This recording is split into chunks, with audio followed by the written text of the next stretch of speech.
Hello. Well, thanks for joining me again. I've moved location once again. So yesterday I was in Gothenburg, and today I've moved across to Istanbul in Turkey. Although I'm just sat in the hotel room, can't prove that to you. But looking out the window here, although it's dark and there's some oil tankers parked out over um, that way leads to the Bosphorus, um, and it's a beautiful city of Istanbul. If you ever get the chance to come and visit.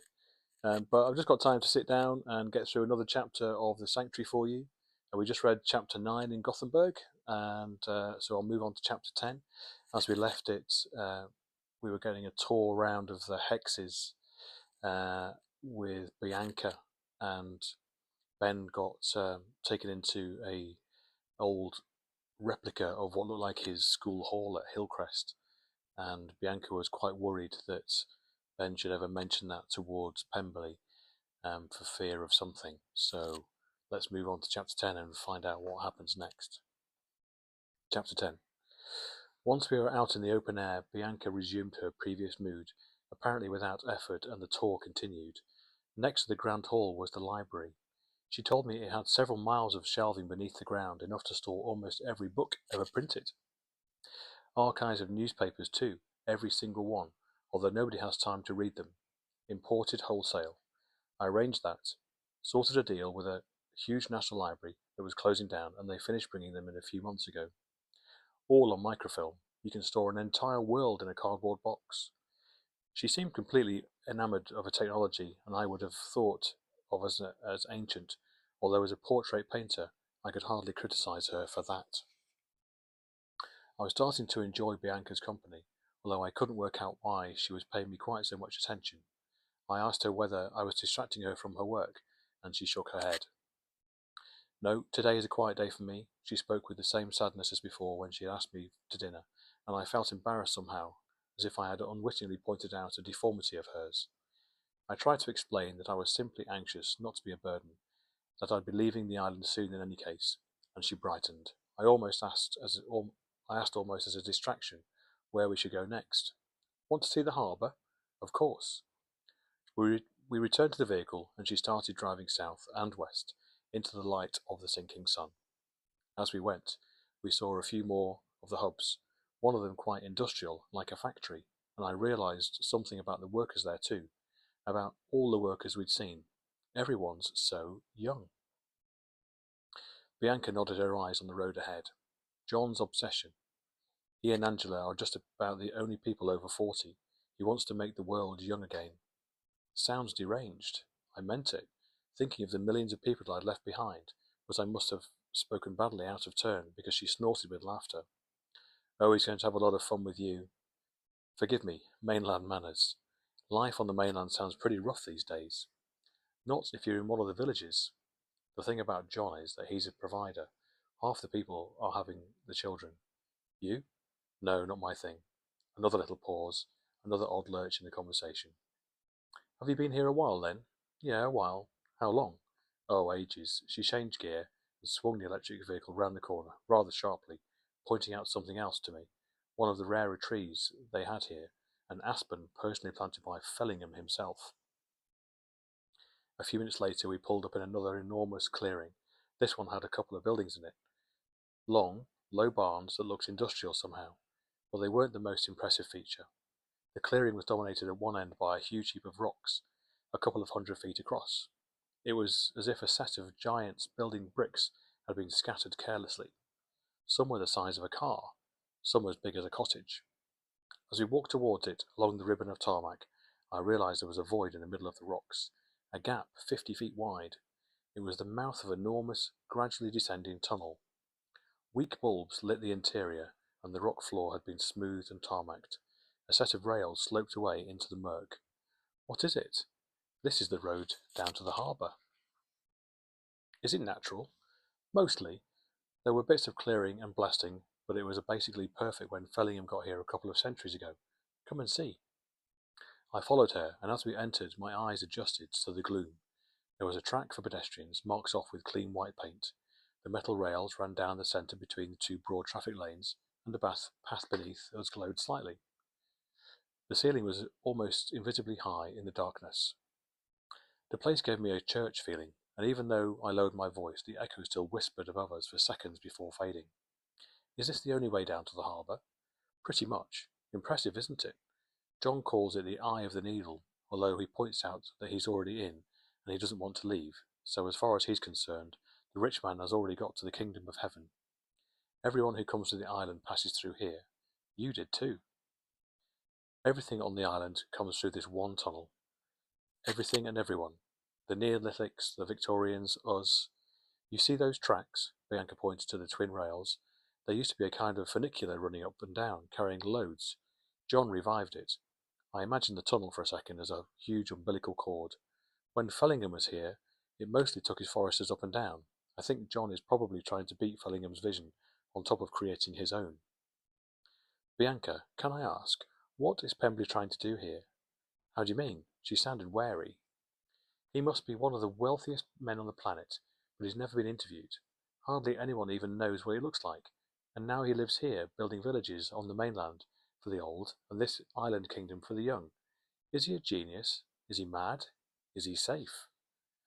She didn't answer for a long minute, and I could not see her face as she walked downhill before me. Bianca, I'm serious. Is he unhinged? I must have sounded angry. I didn't care. Kara is... She's completely in the grip of this place. I need to know the truth. Bianca stopped walking and kneeled to retrieve from the rough floor a small tangled object of metal and wood. You ask if he's mad. Here's an example. She held the object out to me. When he got here, the island was overrun with rats. The Victorians introduced them by mistake.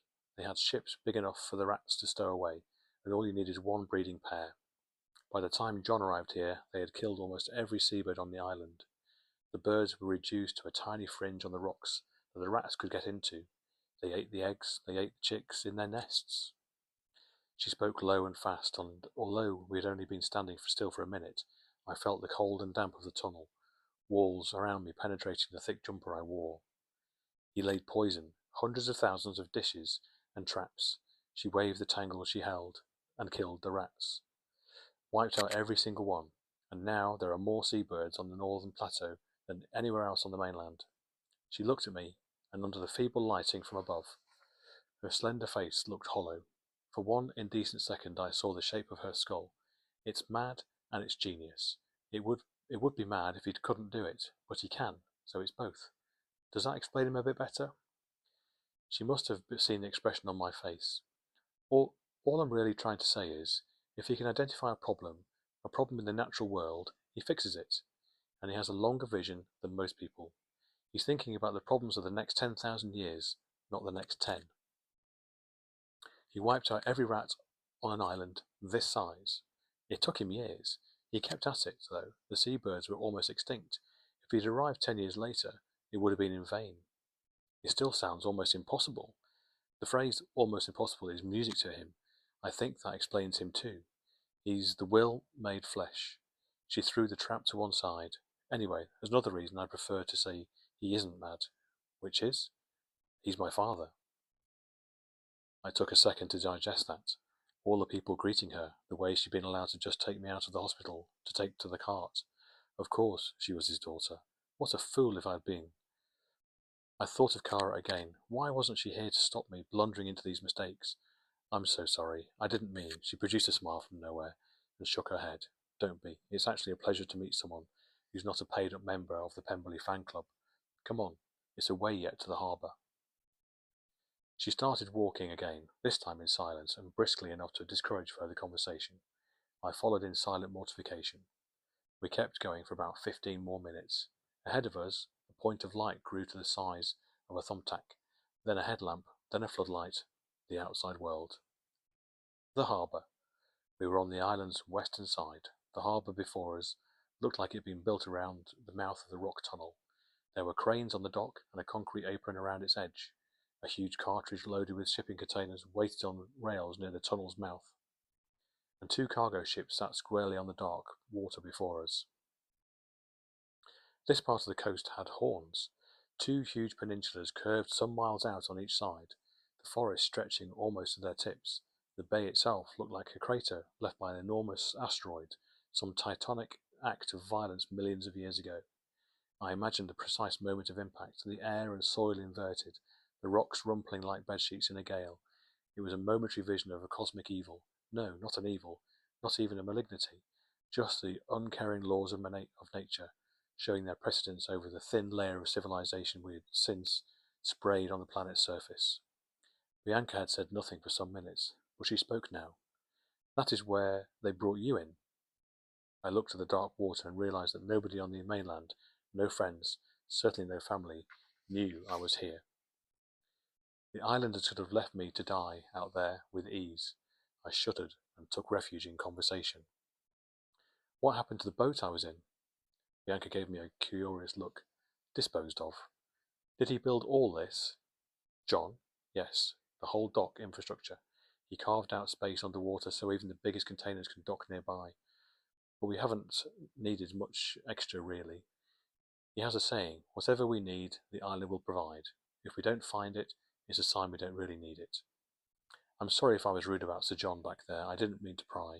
He seems like a good employer. That made her smile. For some reason I couldn't identify. Oh, he's a very good employer.